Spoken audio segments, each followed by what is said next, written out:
Hello, and welcome back to Helldivers 2, where today I'm going to be talking about the Mechs. If you've been listening to much of the online discourse about mechs, you might think that they're weak, that they're made of paper mache and die to a stiff breeze before they can do anything, that their limited ammo and limited call-ins are unnecessary restrictions on an already weak stratagem. And if that isn't bad enough, the supposed mech buff we got recently actually didn't do anything, because the enemies got buffed too. You may even be of the belief that the recent changes were actually a nerf to mechs overall. I am here to say that all of this couldn't be further from the truth.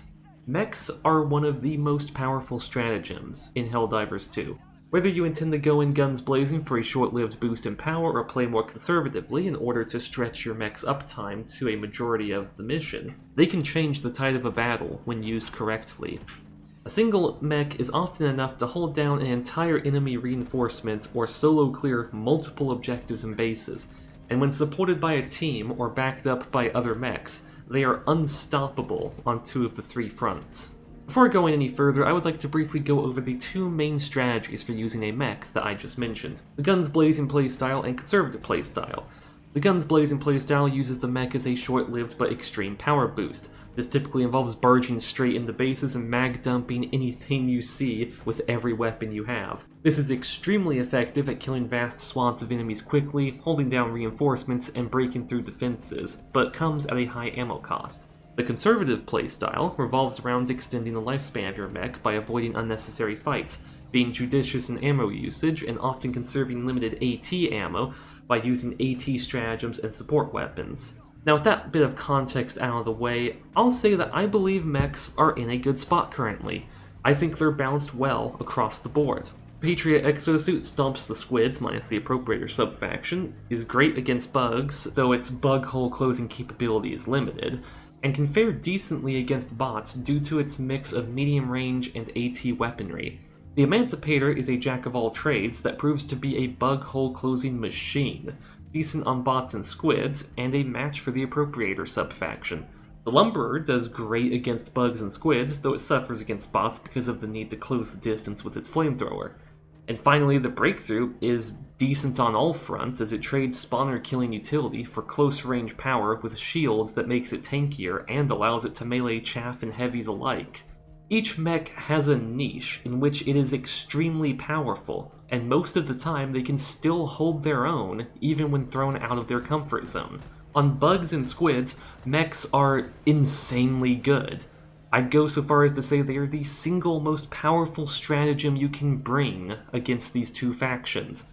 You can clear a quarter to half of the map solo with one, and often keep it kicking longer than the cooldown, so you can hop right into a brand new one by the time it's damaged or runs out of ammo. If you build your loadout around your mech, it's not too difficult to practically always have one active for an entire mission. These factions rely almost entirely on melee damage, meaning it's pretty easy to avoid most damage by not being in melee range with them. And even when they do get into melee range, you can get decently far by just stepping on their chaff. The only real threats to your mech on bugs are Bile Spewers, Chargers, and Bile Titans. Meanwhile, on squids, the only real threats are Harvesters, Stingrays, Leviathans in cities, and Appropriator mechs. All of these enemies require prioritizing, but you'll also notice that they are all medium to heavy enemies. The chaff on both of these factions are easy to sweep aside, or literally walk over if you feel like conserving ammo. The bot front, on the other hand, is where mechs have some trouble, but even then you can still use them to great effect. The bots primarily use ranged weapons, which can slowly whittle down your mech's health, and heavily utilize rockets, which can absolutely shred a mech. And not only that, tanks and cannon towers are powerful enough to one-shot you. So you can't go in with the expectation that your mech will have the longevity that it has on other fronts. Using a mech effectively against bots requires a combination of teamwork and extreme caution. More often than not, you should be using it as a temporary boost in power at a key moment, like assaulting a mega base or defending a flag objective. Originally, I was going to have an example of each mech on each front as evidence for that whole portion of the video, but that proved impractical considering how much footage I would need. With 4 mechs plus 3 factions, that is 12 matches to play, that's 6 hours of footage if we consider 30 minutes for each, so just, yeah, not worth it in the end. So in lieu of that, I will say that if you believe my previous assessment is incorrect, feel free to call me out in the comments and I will upload a gameplay video with some commentary where I will put my money where my mouth is. To reiterate my position, all mechs are extremely effective on the bug and squid fronts, and on the bot front, they can still be utilized to good effect despite being significantly weaker there. Counteracting this power, we have the main limitations of mechs: limited ammo and 3 call-ins. A popular suggestion that has been floating around the community for years is that we should have a way to resupply mechs and be able to call in more than 3 per game. I will say that I do not believe such changes are necessary. The mechs perform perfectly fine as is, and it encourages you to be more conservative and cautious with your mechs if you intended to use them for an extended period of time. A mech that's just going in guns blazing with no regard for ammo conservation will typically be outputting more damage in a short amount of time than just about anything else in the game. Anyone that's brute forced a mega nest with an emancipator, expending all 200 autocannon shots in the process, can tell you that. The high reward aspect of mech play is balanced by the high risk introduced by these limitations. The ability to get more ammo for a mech or call in more than 3 would very likely have the side effect of removing the high risk aspect of them. Why be careful with your mech or conserve ammo when mag dumping everything you see is just as, if not more effective, with almost no downside? There was also a time when you could bring 2 different mechs at once, which is something that is also brought up on occasion as a feature that should be brought back. Keep in mind that when this was the case, mechs had 2 uses per mission, so bringing 2 different mechs increased this to 4 mechs per mission. Currently, when you bring a mech, you get 3 per mission. Doubling that now would be significantly more powerful than it was before. Sure, you would be down 2 stratagem slots, but then again, if you have up to 6 mechs to call in, 24 total if everyone on your team brings one, you wouldn't really need to bring a support weapon or backpack anyways. In fact, you would probably be able to get by without using any other stratagems for the entire mission. The removal of bringing 2 different mechs at once was a necessary nerf and allowed individual mechs to be buffed with an extra call-in without significantly upsetting the game's balance. Another suggestion regarding mechs that is extremely popular among the community, and one that I am fully behind, is that they should have stratagem launchers like the mechs in Helldivers 1. That would be a significant buff which would not negatively impact the high-risk aspect of mechs like the previous suggestions. It would open up a lot of really interesting builds and gameplay opportunities. I mean, just off the top of my head, you could make a build around spitting out expendable weapons for your teammates while you plod along in your mech. You could call down a shield generator on your position, all sorts of cool stuff. It is an idea that I will shout out because it would be a fantastic change. Like, if there was a single thing I could change about mechs, that would be it, without hesitation. Moving on from all that, let's talk about the ever-controversial changes that were made in the update that accompanied the Exo Experts Warbond. Here are those patch notes on the screen for you to read. The big things were that mech health was almost doubled, bleed-out health pools were removed and had their totals added to normal health pools, and kill conditions outside of draining the main health pool were removed. But you'll notice that they mention increasing the durable damage of some enemies. For context, there's a bunch of complicated math that I don't quite fully understand, but durability is a value that reduces the damage done to something outright.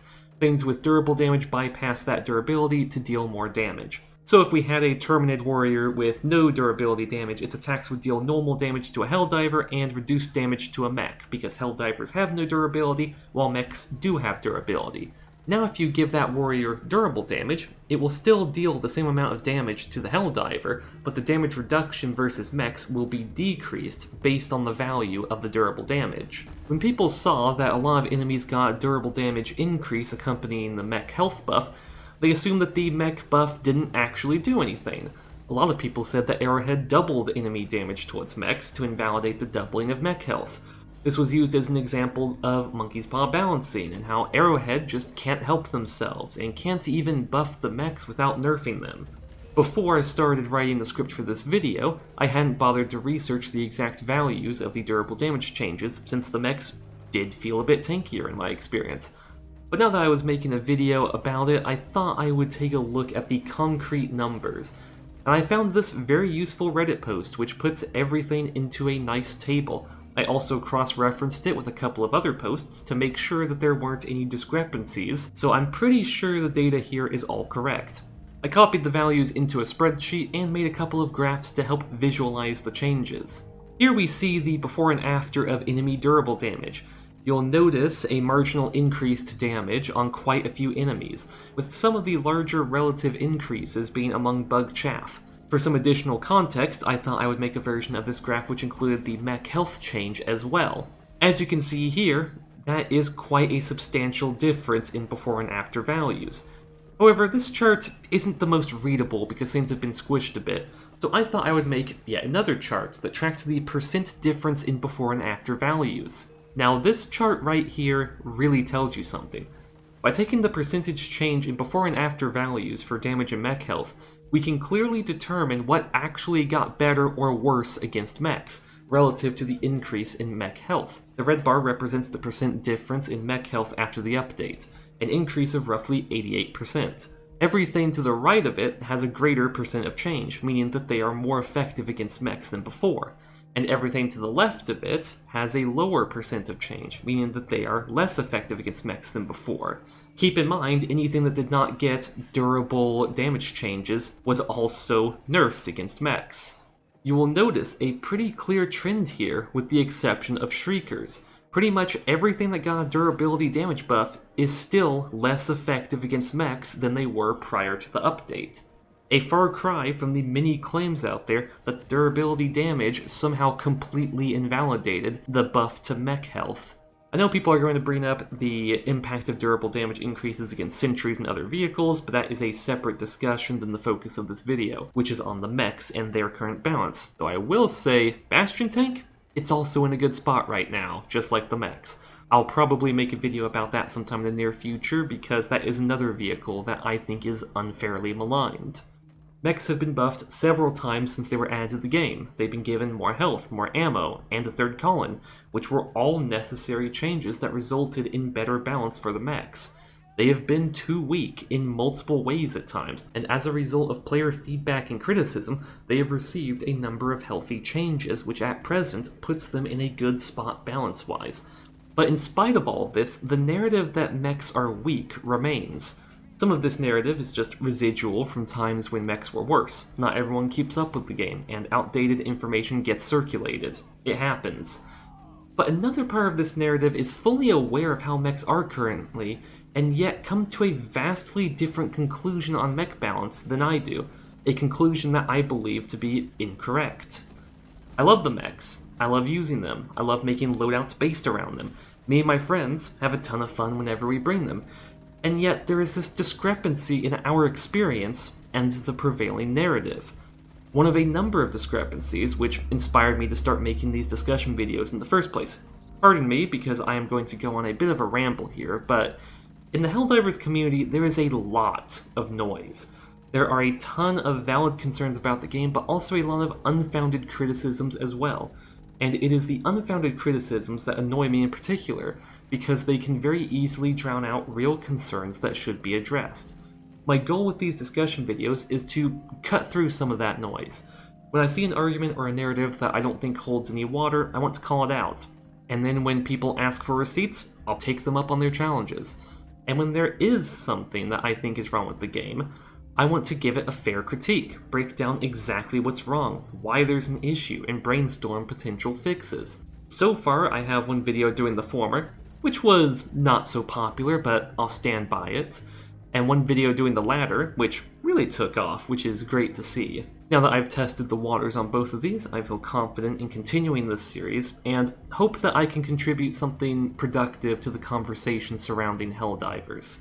I would like to reiterate that if you disagree with any of the points that I made in this video, feel free to start a discussion down in the comments. If you think I'm bluffing about the effectiveness of mechs, then call me out, and I'll be glad to take on that challenge and upload some gameplay in order to prove my point.